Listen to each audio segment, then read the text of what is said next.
61. Try existing sales platforms. Another way to make it much easier to sell is to use existing sales platforms. These offer multiple options, they come with trust built in, and many people will have already entered their payment details. If you can get your ebook on Amazon as a physical book, for instance, you'll open up your audience to a large extent.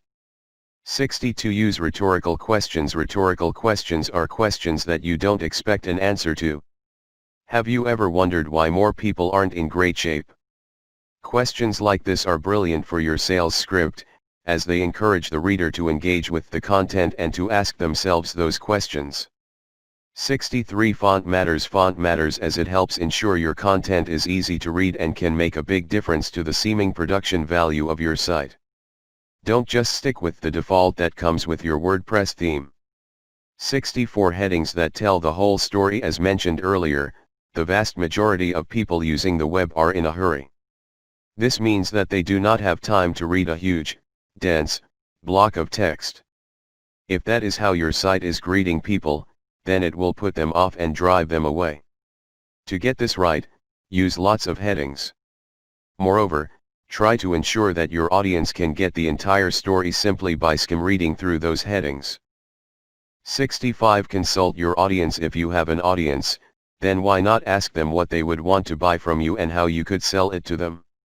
66. The F-zone. The term F-zone refers to where the eyes go on your site when it loads. The F-zone is the left side of your page and the top two rows, top and middle top. By understanding this, you can make better use of your design. 67. Testing your copy. Test the copy on your website and how well it sells by using split tests. That means creating two slightly different versions of your site with different sales copy and seeing which performs best. 68. Hiring a writer. If you don't have a natural knack for writing, then don't try and wing it. Your sales copy is critical to your success, so hire a pro. 69. Writing a buyer persona. Your buyer persona is the fictional biography of the kind of person that would buy your product. Write this and make sure that you understand the psychology of that person and where to find them with your marketing. 70. Knowing your niche. As well as understanding the buyer persona, it's also important to understand the niche. That means that you need to understand the topic and sell what you know. In other words, if you sell a fitness product, you should know about fitness. If you sell a product about fashion, you should have some experience in that world. While this might not seem necessary, it is actually huge. That's because understanding the industry and niche is what will allow you to offer something really new and interesting that isn't derivative. It will allow you to know where the audience will be, and it will let you communicate with that audience in a way that they respond to. Of course, it's not 100% required that you know the niche well to sell. There are plenty of examples of sellers who don't and are still successful. But if you don't know your niche, hire a writer who knows it inside out. This is more important than their writing skill.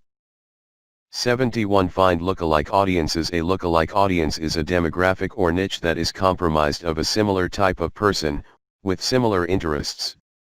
This group is perfect for selling to because it will have many of the same interests. But at the same time, it might not have been exposed to what you are offering.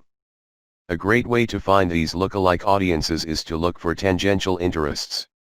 For example, fitness and martial arts are audiences with a lot of crossovers. 72. Create a viral hit. If you can create a viral video or blog post, then this can drive a huge amount of traffic to your product. Study those who have blown up. Look at the title they used, the implementation of story, and take a look at why their audience reacted the way they did by reading their comments. You'll find clues. 73. Team up. Teaming up with other creators and influencers is an excellent way to reach a larger audience and potentially to have more impact on your market. 74. Reduce choices. We've discussed the benefits of contrast and selling tiered products. Sometimes, however, having multiple choices can actually be a bad thing. This is because people can sometimes find they experience choice paralysis. Here, there are so many options that a person can end up freezing and not knowing what to buy. To try and avoid this being the case, try to reduce the number of things that you are selling. 75. Invest in high-quality images. Filling your sales page with beautiful images makes people want to spend more time there, makes you look more professional, and simply helps you to sell more. 76. Invite to contact. Invite your audience to get in touch with you. This is a great way to sell, and especially when selling services. End your homepage with a phrase like "click here to buy now," and you may well find no one really takes you up on that offer. But if you end it with "get in touch if you have any questions," they will be more likely to take an action. This is a small step that then allows you to market to them and convince them to buy from you. 77. Answer objections in your copy. People thinking of buying your product will find they have to face a lot of objections that are preventing them from making the leap. Maybe they worry that the product will be just like others that they've tried and not been impressed with. Or maybe they think that you won't deliver the item in time. Your job is to second guess these second guesses and to include answers to those objections right in your sales pitch. This isn't just another program. If you don't like what you see, we offer a full money-back guarantee. 78. Give away as much as you can for free. The more value you can offer for free through your website, the more you will draw people into your content, the more you will demonstrate your value, and the more you will encourage them to buy from you in future. 79. Optimize for mobile. More and more people now buy products online via mobile, so make sure your site is ready for that. 80. Emote. One of the most important things to do in your sales copy is to make sure that you are emoting and trying to get an emotional response. People don't buy based on logic. People buy based on emotion. Your job then is to work them up into a frenzy such that they will buy from you as soon as they can.